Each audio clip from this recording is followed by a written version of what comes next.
समतेची मूल्य आपल्यामध्ये रुजवणाऱ्या आणि तसंच विषमतेला कायमच विरोध करण्याची एक शिकवण आपल्याला देणाऱ्या सर्व महामानवांच्या विचारांना माझं अभिवादन. आज पिंपरी चिंचवड महानगरपालिकेमध्ये पुन्हा एकदा एका जोमाने पक्ष संघटन उभं करण्यासाठी आणि येणाऱ्या महानगरपालिकेच्या निवडणुकांना सामोरं जाण्याची एक बांधणी सुरू करण्यासाठीचा जो एक आज मेळावा आयोजित केलेला आहे त्याच्याबद्दल पिंपरी चिंचवडच्या सगळ्या कार्यकर्त्यांचे मनपूर्वक अभिनंदन आणि शाबास. आजच्या विचार मंचावरती उपस्थित असलेले आजच्या सभेचे अध्यक्ष सर्वजित बनसोडे, तसंच विचार मंचावर उपस्थित असलेले राष्ट्रीय कार्यकारिणीचे महासचिव ॲडव्होकेट प्रियदर्शी तेलंग, राज्य कार्यकारिणीचे उपाध्यक्ष डॉक्टर अनिल जाधव, तसंच राज्य कार्यकारिणीच्या महिला आघाडीच्या सदस्य अनिताताई, आजच्या विचार मंचावरती उपस्थित असलेले पुणे शहराचे पुणे महानगराचे अध्यक्ष ॲडव्होकेट अरविंद तायडे, आपले विधानसभेचे उमेदवार मनोज करबडे आणि तसंच आजच्या विचार मंचावर जे आत्ता सूत्रसंचालन करतात ते संजीवनजी कांबळे आणि सगळ्यांची नावं घेत नाही पण आत्ता विचार मंचावर उपस्थित असलेले आणि विचार मंचासमोर उपस्थित असलेले वंचित बहुजन आघाडी, भारतीय बौद्ध महासभा, समता सैनिक दल, युवा आघाडी, सम्यक विद्यार्थी संघटना या सगळ्या संघटनांचे कार्यकर्ते एक आज निर्णय घ्यायचा आहे की काहीही मतभेद असो, काहीही इतिहास असो, तो सगळा बाजूला ठेवून आपण सगळ्यांनी एक दिलाने पुढे जायचंय जर खऱ्या अर्थाने बाबासाहेबांच्या स्वप्नातला भारत आपल्याला इथे उतरवायचा असेल तर. मी आज विचारासाठी तुमच्यासमोर काही मुद्दे मांडतेय पिंपरी चिंचवडल्या सगळ्यांसमोर आणि त्याचा मला असं वाटतं की आपण सगळ्यांनी इथे मी कोणाकडलं उत्तरं बघणार नाही आहे, हात वर करायलाही सांगणार नाही आहे, फक्त एक असं सांगणार आहे तुम्हाला की मी जे काही म्हणतेय त्याचा थोडासा स्वतःच्या मनाशी विचार करा, स्वतःच्या मनाचीच उत्तरं शोधा आणि जर माझं म्हणणं पटत नसेल तर मात्र मोकळेपणाने हात वर करून उभं राहा, मी बोलायची संधी द्यायला तयार आहे. आपण थोडासा आपल्या शहराचाच विचार करूया. इथे स्टेजवर बसल्या बसल्या मी मोबाईलमध्ये थोडासा पिंपरी चिंचवडची माहिती आणि त्याचा डेटा बघत होते. 25-26 या आर्थिक वर्षासाठी पिंपरी चिंचवड महानगरपालिकेचं बजेट आहे 9,000 कोटी रुपये. त्याच्यावर जितकी शून्य द्यायचे ते गणितात जे चांगले त्यांनी देऊन बघा, मला ते कठीण आहे देणं, पण तुम्हाला अंदाज येतो की 9,000 कोटी रुपये एका वर्षाचं अंदाजपत्रक असणारी ही भारतातली नाही अख्ख्या एशियातली सगळ्यात श्रीमंत महानगरपालिका आहे. 2011 सालीची जनगणना झाली होती. त्या जनगणनेनुसार या पिंपरी चिंचवडमध्ये जवळजवळ 17-18%, 13 ते 14, काही आकडे 13 ते 14 म्हणतात, काही लोक 17 म्हणतात, साधारण 13 ते 14% ही आज SC पॉप्युलेशन म्हणजे दलित पॉप्युलेशन, ज्याला आपण अनुसूचित जातीमध्ये गणतो अशी पॉप्युलेशन आहे आणि त्यातली जवळजवळ 7% नवबौद्ध आहे. ही माझी आकडेवारी नाही, ही सरकारची आकडेवारी आहे 2011च्या सेन्ससनुसार आलेली. म्हणजे आज जर आपण पाहिलं तर इथे जवळजवळ 2-2.5-3 लाखांच्या पेक्षाही तर कमी झाली, याच्यापेक्षा मोठ्या जास्ती प्रमाणावरती आज इथे वोटर्स आहेत जे खऱ्या अर्थाने फुले शाहू आंबेडकरांना मानणारे आहेत. आपण इथे असलेली आपल्यापैकी कित्येक जणांना माहिती असेल की कुठल्याही जिल्हा परिषदेचं किंवा महानगरपालिकेचं बजेट असतं आणि ते जेव्हा वेगवेगळ्या विकास योजनांवरती खर्च करायचं असतं तेव्हा ते लोकसंख्येच्या प्रमाणामध्ये खर्च केलं जातं. त्यातला काही भाग हा सर्वांच्यासाठी असलेल्या सुविधांवर केला जातो, ज्याच्यात पाणी पुरवठा, रस्ते, रुग्णालयं, हॉस्पिटल्स, महानगरपालिकेच्या शाळा ह्या सगळ्या येतात आणि काही भाग हा फक्त त्या लोकसंख्येवरती खर्च करायचा असतो. आज आपण अगदी सगळ्या उपक्रमांसाठी खर्च करायचा म्हटला तरी सुद्धा आज केवळ SC पॉप्युलेशनच्या लोकसंख्येच्या म्हणजे अनुसूचित जातीच्या लोकसंख्येच्या आधारावरती आपल्यासाठी असलेलं विकास योजनांसाठीचं असलेलं बजेट हे जवळजवळ आज 1-2 हजार कोटींपर्यंतच आहे. आता मला सांगा, हे बजेट आपल्या हातात येणं हे कधी शक्य होईल? जेव्हा त्या महानगरपालिकेमध्ये किमान एक 10-12 आपले नगरसेवक असतील, त्याच वेळेला या पैशावरती, या बजेटवरती हा पैसे कुठे खर्च करायचे याच्यावरती आपल्याला हक्क सांगता येतो. मी इथपर्यंत जे बोलते ते कळलंय सगळ्यांना? पटलंय? कोणी इथे हे मुद्दे न पटलेले? मग हेच जर आपले नगरसेवक तुम्ही आज भाजपच्या, NCPच्या, काँग्रेसच्या तिकिटावर निवडून देणार असलात, तर हे पैसे आमच्यासाठी खर्च करा म्हणण्याचा काय अधिकार राहतो? मग आपण काय करतो? आपण बाबासाहेबांना मानतो. बाबासाहेबांच्या पलीकडे आपण जात नाही. बाबासाहेबांच्या बद्दलची प्रचंड भक्ती, प्रचंड आदर आपल्या मनामध्ये आहे. पण त्यांनी मांडलेल्या विचारांना खरंच आपण स्वीकारलंय का?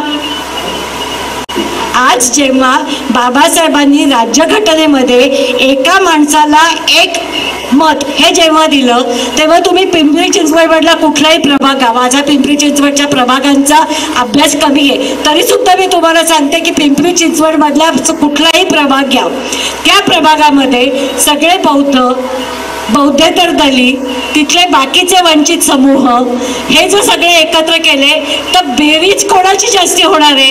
इथल्या धनदांडग्यांची होणार आहे, प्रस्थापित जातींची होणार आहे, का आपली होणार आहे? मग आपली मतं कुठे जातात? आता ह्याचं उत्तर तुम्ही द्यायचंय. आज मनोज गरबडे इथे बसलेले आहे. बाबासाहेबांचा अपमान केला म्हणून त्यांनी मंत्र्यांवरती शाई फेकण्याचं धाडस दाखवलेलं होतं आणि सगळ्या बौद्धांनी एकत्र बसून एकमुखाने पिंपरी चिंचवडमध्ये आम्हाला मनोज गरबडे उमेदवार हवे ते सांगितलं होतं. बरोबर आहे? भारतीय बौद्ध महासभेचे पदाधिकारी भारतीय बौद्ध महासभेने दिलेले उमेदवार होते. बरोबर आहे? तुम्ही सगळ्यांनी एकमुखाने मागणी केली होती. पिंपरीमध्ये किती बौद्ध मतदार असतील? मी बाकी ते सोडूनच देते. पिंपरीमध्ये किती बौद्ध मतदार असतील विधानसभा मतदारसंघात? 40,000, 50,000 साधारण. मनोज बरोबर आहे? आणि मनोज गरबडेंना मतं किती मिळाली? 8,000. मग बाकीची 32,000 मतं गेली कुठे? म्हणजे बाबासाहेबांचा अपमान केला म्हणून मंत्र्यावरती शाई फेकणाऱ्या तरुणाला आपण डोक्यावरती घ्यायचं आणि इलेक्शन आलं की त्याला पाडायचं. हे कसला आपला राजकीय विचार आहेत मला कळत नाही. बाबासाहेबांनी आपल्याला आपली मतं एक गठ्ठा राहिली तर आपले उमेदवार निवडून पाठवण्याची ताकद दिलेली असताना, त्या 1,000 कोटीवरती आपला अधिकार असताना आपण काय करतो? आपल्या मतांनी NCPच्या कुठल्या तरी धनदांडग्याला निवडून देतो आणि मग त्यांच्या दारामध्ये पुढची 5 वर्ष खेटे घालतो. आमच्या विहाराच्या समोर पेव्हर्स ब्लॉक बसवा, आमच्या विहाराला नूतनीकरण द्या, आमच्या विहारामध्ये माईक सिस्टीम बसवून द्या किंवा आमच्या विहारालाच पैसे द्या.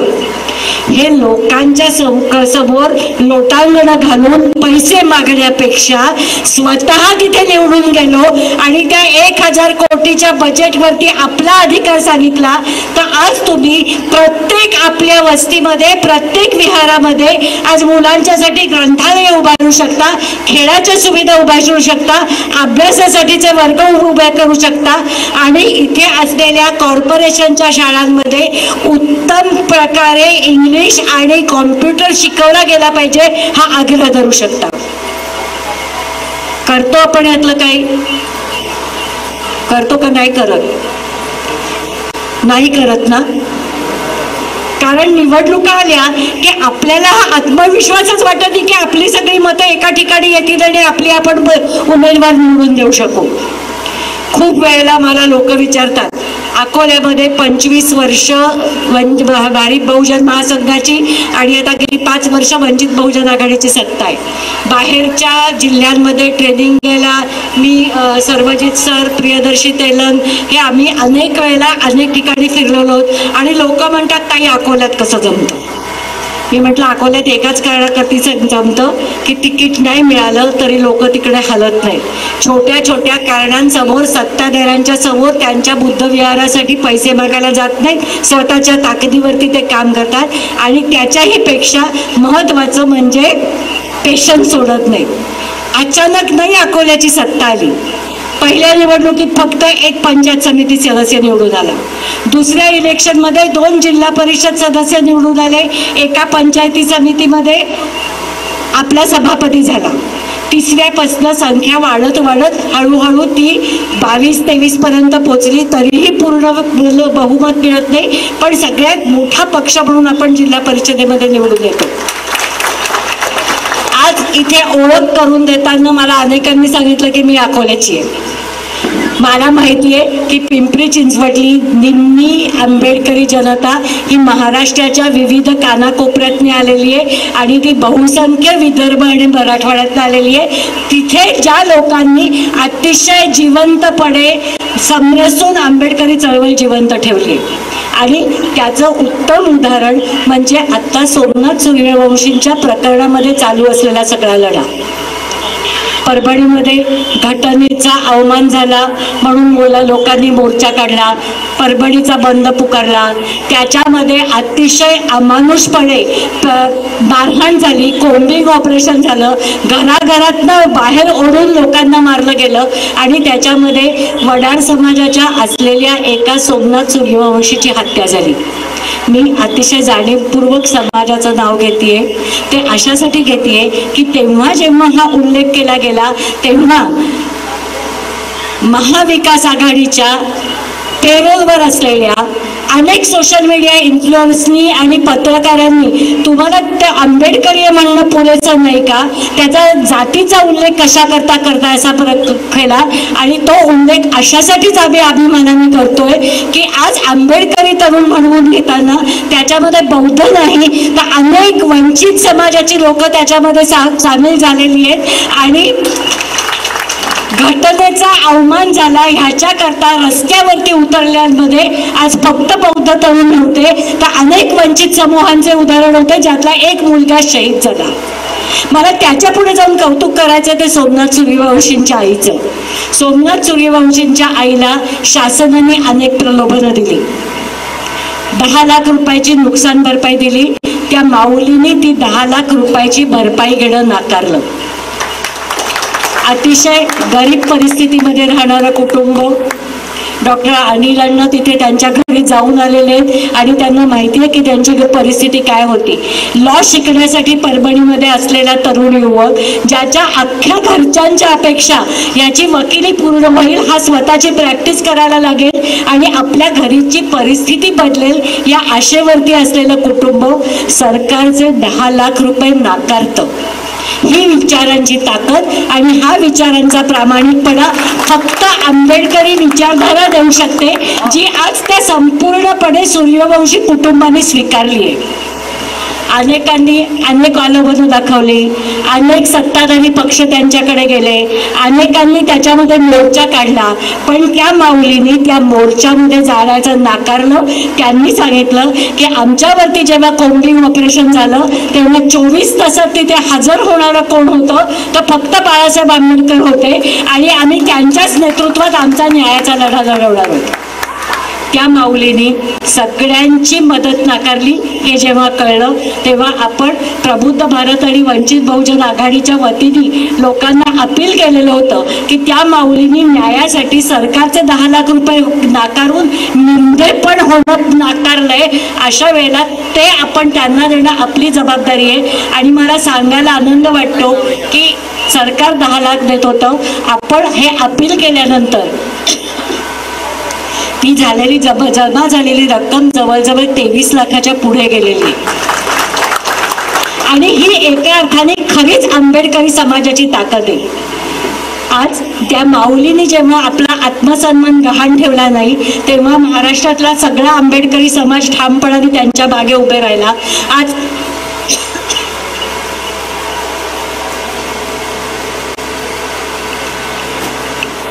आपण आपला आत्मसन्मान बाजूला ठेवला नाही तर इथे आपल्या ताकदीने आपला निधी कंट्रोल करण्याच्या आणि पिंपरी चिंचवड महानगरपालिकेमध्ये वंचित बहुजन आघाडी ही ताकद आहे हे दाखवून देण्याचा एक नवा मार्ग आपण दाखवून देणार आहोत. फक्त मला हे बोलत असताना एक प्रश्न पडला. सोमनाथ सूर्यवंशींसारखे मुलाची आई आज सरकारचे 10 लाख रुपये नाकारू शकते. मी न्यायासाठी भांडणारे, सामाजिक न्यायासाठी भांडणारे, मला तुमचे पैसे नकोत, मला न्याय हवा आहे, हा आत्मसन्मान जागे ठेवून निंदवायचं नाकारते. मग आपण छोट्या छोट्या गोष्टींकडे इथल्या प्रस्थापित समाजाच्या सत्ताधाऱ्यांकडे लोटांगण का करतो. आणि मी जे तुम्हाला म्हणते की मला उत्तर नकोय, मला हातवर नकोय, फक्त घरी जाऊन हा प्रत्येकाने स्वतःला प्रश्न विचारायचा आहे. आणि आपण जिथे बोलतो, गप्पा मारतो, आपल्याला आपापल्या विहारामध्ये वंदनेसाठी बोलतो, तिथे हा प्रश्न विचारायचा आहे की जी आत्मसन्मान सोमनाथ सूर्यवंशीच्या आईने राखला, जे मिंदेपण त्यांनी नाकारलं ते मिंदेपण आम्ही का नाकारू शकत नाही, हा प्रश्न आपण सगळ्यांनी विचारायचा आहे. आणि ज्या दिवशी या प्रश्नाचा आपल्याला उत्तर सापडेल तेव्हा आपण खऱ्या अर्थाने सत्ताधारी समाज होण्याकडे वाटचाल करणार आहोत. मी थोडस कडवड बोलतीये, कोणाच्या मनाला लागलं तर माफ करा. बाबासाहेबांनी दिलेला इथला शासक वर्ग बना याचा अर्थ आपण खूप मर्यादित पद्धतीने सरकारी नोकऱ्यांमध्ये जा आणि अधिकाराच्या जागा मिळवा एवढ्यापुरती मर्यादित घेतला. बाबासाहेबांचा अर्थ होता तुमच्या हातामध्ये मी मतांची ताकद दिली आहे, तुमच्या हातामध्ये मी मतदानाची ताकद दिली आहे. तुम्ही इथले अल्पसंख्याक नाही तर इथले वंचित समूह, इथले बहुसंख्याक आहात. मी तुम्हाला डायरेक्ट राजकीय सत्तेपर्यंत पोहोचण्याची ताकद दिली आहे. आणि आपण मात्र सरकारी नोकऱ्या कवटाळून बसल्यापुरती मर्यादित ठेवलंय. हे कुठेतरी आता बघायला पाहिजे. आणि स्थानिक स्वराज्य संस्था असतील, विधानसभा असतील, लोकसभा असतील, तिथली राजकीय सत्तेकडे जाण्याच्या वाटचाल आपल्याला आपण करायला पाहिजे. मला काही गोष्टी थोड्याशा अजून 1-2 सांगायच्या होत्या आणि त्या माझ्याकडनं तुम्हाला असलेलं छोटंसं आश्वासन आहे असं पाहिजे तर सांगा. सगळ्यांनी खूपदा म्हटलं की ताईंना खूप आग्रह केल्यावर त्यांनी आम्हाला वेळ दिली. मी आत्ता वेळ पूर्वी दिली नसेल तर त्याच्याबद्दल जाहीर सॉरी. पण ह्याच्या पुढे मी असं सांगते, आज पिंपरी चिंचवडमध्ये राज्य कार्यकारिणीतले 2 उपाध्यक्ष पिंपरी चिंचवडमध्ये राहतात, डॉक्टर अनिल पाटील आणि सर्वजित बनसोडे. महिला आघाडीच्या राज्य कार्यकारिणीच्या सदस्य अनिताताई इथे राहतात. त्या तिघांनाही मी सांगते, पिंपरी चिंचवड ताब्यात घ्या, बांधायला सुरुवात करा. मला शक्ती प्रदर्शन करण्याची गरज नाहीये, मला इतकी लोक सभेला आली याची गरज नाहीये. मी कायम म्हणते की मी नेती नाहीये, मी कार्यकर्ती आहे. प्रभाग निवडा, कुठल्या प्रभागामध्ये आपल्याला ताकद लावणं शक्य याचा विचार करा. आणि त्या प्रभागामध्ये प्रभागातल्या छोट्या छोट्या बैठका जरी लावायच्या असतील आणि मी यायला तुमच्या बांधणीला मदत होणार असेल तुम्हाला वाटत असेल तर मी यायला तयार आहे. हे माझ्याकडनं दिलेला शब्द आहे. फक्त माझ्या जरा पुण्यात असण्याच्या तारखा बघून एवढीच बारकीशी अट आहे. पण मला असं वाटतं की पिंपरी चिंचवडचं चित्र आपण येणाऱ्या महानगरपालिकेमध्ये निश्चित बदलूया. आणि पिंपरी चिंचवड हे जसं औद्योगिक शहर म्हणून ओळखलं जातं, सगळ्यात श्रीमंत महानगरपालिका म्हणून ओळखलं जातं, तसंच ते स्वाभिमानी वंचितांच्या राजकारणाची चळवळ म्हणून आणि स्थान म्हणून सुद्धा ओळखलं जाईल. याची सुरुवात करूया. जय भीम, जय भारत.